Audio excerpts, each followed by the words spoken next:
Champions ট্রফির আগে বাংলাদেশকে বিদায় জানিয়ে সহকারী কোচের পদ ছাড়লেন নিক পোথাস। পারিবারিক কারণ দেখিয়ে চাকরি ছেড়েছেন এই প্রোটিয়া। শুক্রবার সামাজিক যোগাযোগ মাধ্যমে এই তথ্য নিশ্চিত করেছেন তিনি নিজেই। মাস পেরোলেই আইসিসি চ্যাম্পিয়ন্স ট্রফি শুরু। শান্তকে অধিনায়ক করে বাংলাদেশ দল ঘোষণা করেছে বিসিবি। ট্রফি ঘিরে শিগগিরই শুরু হবে অনুশীলন। এর আগেই জাতীয় দলের দায়িত্ব ছাড়লেন নিক পোথাস। 2023 সালের এপ্রিলে নিয়োগ পাওয়া এই কোচের চুক্তির মেয়াদ ছিল আগামী বছরের মার্চ পর্যন্ত।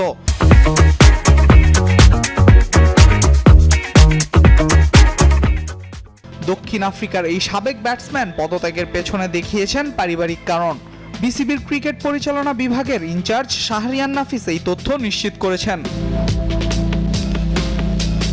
50 বছর বয়সী পোথাস বাংলাদেশ দলের সঙ্গে সর্বশেষ কাজ করেছেন ওয়েস্ট ইন্ডিজ সফরে।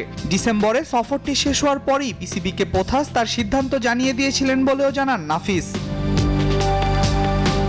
দায়িত্ব ছাড়লেও বাংলাদেশ ক্রিকেটের জন্য শুভকামনা জানিয়েছেন পোথাস। সামাজিক যোগাযোগ মাধ্যমে তিনি লিখেছেন, বাংলাদেশ ক্রিকেটের সামনে অসাধারণ একটা বছর অপেক্ষা করছে। দলের সকলের জন্য শুভকামনা, তোমাদের মিস করব। আল মাহমুদ ফাহিম, নিউজ 24।